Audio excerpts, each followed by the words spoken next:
அனைவருக்கும் வணக்கம். கன்னிராசி நேயர்களுக்கு அதிநட்பு கிரகமான புதனுடைய ஆட்சி வீடான மிதுன ராசியில் சூரியன் சஞ்சரிக்கிறாரு. அதுவும் அங்கு ஏற்கனவே சஞ்சரித்து கொண்டிருக்கும் புதன் மற்றும் சுக்கிரனோடு இணைந்து சஞ்சரிப்பதால உங்களுக்கு குருட்டு ராஜயோகம் என்ற அடிப்படையில் பல முன்னேற்றங்கள் ஏற்பட இருக்குதுங்க. சூரிய பகவானை பொறுத்த வரைக்கும் சுக்கிரனுடைய ஆட்சி வீடான ரிஷப ராசியிலிருந்து தனது அதிநட்பு கிரகமான புதனுடைய ஆட்சி வீடான மிதுன ராசிக்கு பயிற்சியாகி அங்கு ஏற்கனவே சஞ்சரித்துக் கொண்டிருக்கும் புதன் மற்றும் சுக்கிரனோடு இணைகிறாரு. இதன் காரணமாக உங்களுடைய வாழ்வில் குடும்ப சூழ்நிலை ரீதியாகவும் உத்தியோகம், தொழில், வியாபாரம், கலைத்துறை, அரசியல் துறை, மாணவ மாணவிகள், விவசாய துறையினர், பெண்மணிகள் என அனைவருக்குமே என்ன மாதிரியான நன்மைகள் எல்லாம் ஏற்பட இருக்குது. குறிப்பா இத்தருணங்கள்ல மற்ற கிரகங்களுடைய சஞ்சார நிலைகள் என்ன என்று பார்க்கும்போது மேஷத்தில் செவ்வாயும், ரிஷபத்தில் குரு பகவானும், மிதுனத்தில் சூரியன், சுக்கிரன், புதனும், கன்னிராசியில் கேதுவும், கும்பத்தில் சனி பகவானும், மீனத்தில் ராகுவும் சஞ்சரிக்கிறாங்க. இதனால் என்ன மாதிரியான முன்னேற்றங்கள் எல்லாம் உங்களுடைய வாழ்வில் ஏற்பட இருக்கு என்பது குறித்தான முழுமையான பதிவு தான் இந்த வீடியோல நம்ம விரிவா பார்க்க போகிறோம். அதற்கு முன்னாடி சூரிய பகவானை பற்றி சற்று விரிவாக தெரிந்து கொள்வோம். சூரியன் உலக இயக்கத்திற்கு மிக முக்கியமான ஒன்றாக இருக்கிறது. அதன் சக்தியால் தான் ஜீவராசிகள், பயிர்கள் வாழ்கின்றன, வளர்கின்றன. கோடை, குளிர், மழை போன்ற பருவ மாற்றங்களும் கூட சூரியனாலேயே ஏற்படுகின்றன. அத்தகைய சிறப்பு மிக்க சூரியனை நம்மவர்கள் வழிபாடு செய்வதை வழக்கமாக கொண்டுள்ளனர். சூரியனை வழிபடும் சமயத்திற்கு சௌமாரம் என்று பொருள். சூரியன் சிவபெருமானுடைய வலது கண்ணாக இருப்பதாக புராணங்கள் கூறுகின்றன. சூரியனை சிவனோடு ஒப்பிட்டு சிவசூரியன் என்றும், விஷ்ணுவோடு ஒப்பிட்டு சூரிய நாராயணர் என்றும் அழைப்பார்கள். சிவபெருமானை நோக்கி கடுமையான தவம் இருந்த சூரியன் கிரகபதம் என்னும் பேரும் 1000 கிரகணங்களோடு ஒளிமண்டலத்தில் உலாவரும் உயர்வையும் பெற்றாரு. சூரியன் மேசம் முதல் மீனம் வரையிலான 12 ராசிகளுக்கும் செல்வாரு. அவர் ஒரு ராசியிலிருந்து அடுத்த ராசிக்கு செல்லும் பொழுதுதான் மாத பிறப்பு என்பது நிகழ்கிறது. சூரியன் பச்சை நிறமுடைய 7 குதிரைகள் பூட்டிய தேரில் வலம் வருகிறாரு. அந்த தேருக்கு ஒரே ஒரு சக்கரம் தான் உண்டு. இந்த குதிரைகள் பூட்டிய தேரை ஓட்டுபவருடைய பெயர் அருணன். இவருக்கு கால்கள் கிடையாது. இவர் திருமாலின் பெரிய திருவடி என்று போற்றப்படும் கருட பகவானுடைய அண்ணன் ஆவாறு. சூரியனுடைய ரதம் பொன்மயமானது. அந்த ரதத்திற்கு 5 ஆரங்களும் 3 நாபிகளும் உண்டு. 3 நாபிகளும் 3 காலத்தை குறிக்கும். சூரிய சக்கரத்தில் உள்ள 6 கட்டைகளும் 6 ருதுக்களை குறிக்கின்றன. சக்கரத்தின் மேல் பாகமும் கீழ்பாகமும் உத்ராணயம், தட்சியானயத்தை குறிக்கிறது. சூரிய பகவான் தன்னுடைய தேரில் 4 பட்டணங்களை சுற்றி வந்து காலை, மதியம், மாலை, அர்த்தராத்திரி என்ற காலத்தை உண்டாக்குகிறாரு. சூரிய பகவானை வழிபடும் விரதங்களில் முக்கியமானது ரத சப்தமி ஆகும். இது சூரிய ஜெயந்தி என்றும் அழைக்கப்படுகிறது. நவ கிரகங்களின் செயல்பாடு ஒருவருடைய வாழ்க்கையை தீர்மானிக்கிறது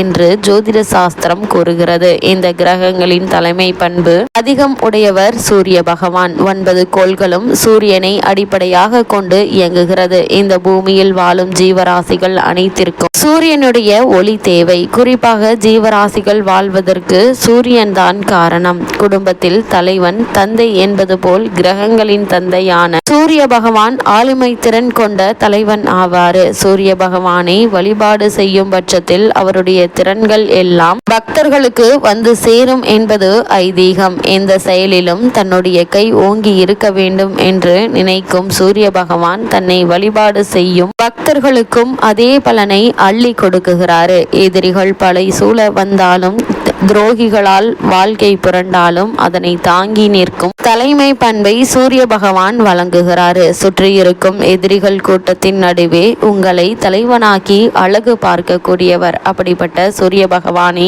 நாம் எப்படி வணங்க வேண்டும் என்று பார்க்கும்போது அதிகாலை எழுந்து சூரிய நமஸ்காரம் செய்து வந்தால் வாழ்க்கை செல்வ செழிப்பாக இருக்கும். அப்படி முடியாவிட்டால் காலையில் எழுந்து குளித்து முடித்துவிட்டு தண்ணீரை சூரியனுக்கு சமர்ப்பணம் செய்ய வேண்டும். பித்தளை அல்லது செம்பு பாத்திரத்தில் தண்ணீரை நிரப்பி காலையில் வெறும் வயிற்றில் குளித்து முடித்துவிட்டு கிழக்கு நோக்கி சூரியனை பார்த்து தலைக்கு மேலே தண்ணீர் நிறைந்த பாத்திரத்தை தூக்கி கொள்ள வேண்டும். பின்னர் நீர் பூமியை நோக்கி விழுமாறு சாய்க்க வேண்டும். இவ்வாறு ஐபூதங்களின் ஒன்றான நீரை சூரியனுக்கு சமர்ப்பணம் செய்யும் பட்சத்தில் நாம் நினைத்த காரியம் அனைத்தும் கைகூடிவிடும். இந்த வழிபாட்டை தினமும் செய்து வந்தால் சூரியனின் பரிபூரண அருளாசி நமக்கு கிடைக்கும். இப்படிப்பட்ட சூரிய பகவான் மிதுன ராசியில் சுக்கிரன் மற்றும் புதனோடு இணைந்து சஞ்சரிக்கக்கூடிய இத்தருணத்தில் என்ன மாதிரியான குருட்டு ராஜயோகம் என்ற அடிப்படையில் என்ன மாதிரியான நன்மைகள் எல்லாம் ஏற்பட இருக்கு என்று பார்க்கும்போது, ராசிநாதன் 10ஆம் இடத்தில் சஞ்சரிக்க அங்கே சூரியனும் சுக்கிரனும் இணைந்திருக்கிறார்கள். தனாதிபதி தன பாக்கிய அதிபதியான சுக்கிரன் தொழில் ஸ்தானத்தில் சூரியனுடன் இணைந்து சஞ்சரிப்பது நல்ல ஒரு தொழில் வாய்ப்புகளை தருங்க. குறிப்பா படித்து முடித்துவிட்டு புதிதாக வேலைக்கு முயற்சிப்பவர்களுக்கு சிறு முயற்சியிலேயே நல்ல ஒரு வேலை, அதுவும் மனதிற்கு பிடித்த நல்ல ஒரு ஊதியத்துடன் கூடிய வேலை சிறு முயற்சியிலேயே உங்களுக்கு கிடைப்பதற்கான சாத்தியக்கூறுகள் அதிகம் இருக்குது. அதே போல வெளிநாடு சென்று பணியாற்ற வேண்டும் என்ற விருப்பம் இருந்துச்சு அப்படின்னா அதற்கான முயற்சிகளையும் தற்போது நீங்கள் தாராளமாக மேற்கொள்ளலாங்க. நல்ல ஒரு முன்னேற்றம் ஏற்படுங்க. அதே போல தனவரவு அதிகரிக்கக்கூடிய ஒரு காலகட்டமா இந்த சூரிய பெயர்ச்சி காலகட்டம் அமைஞ்சிருக்குதுங்க. குடும்ப பொருளாதார நிலையை மேம்படுத்துவதற்கான முயற்சிகள்லையும் உங்களுக்கு வெற்றி கிடைக்கக்கூடிய ஒரு தருணமாக தான் இந்த சூரிய பெயர்ச்சி அமைஞ்சிருக்குது. குலதெய்வ பிரார்த்தனைகள் நிறைவேறுங்க. குடும்பத்தில் மங்கள ஓசை கேட்குங்க. அதாவது திருமண சம்பந்தமான முயற்சிகளை மேற்கொண்டு வரும் கன்னிராசினருக்கு சிறு முயற்சியிலேயே நல்ல ஒரு வரன்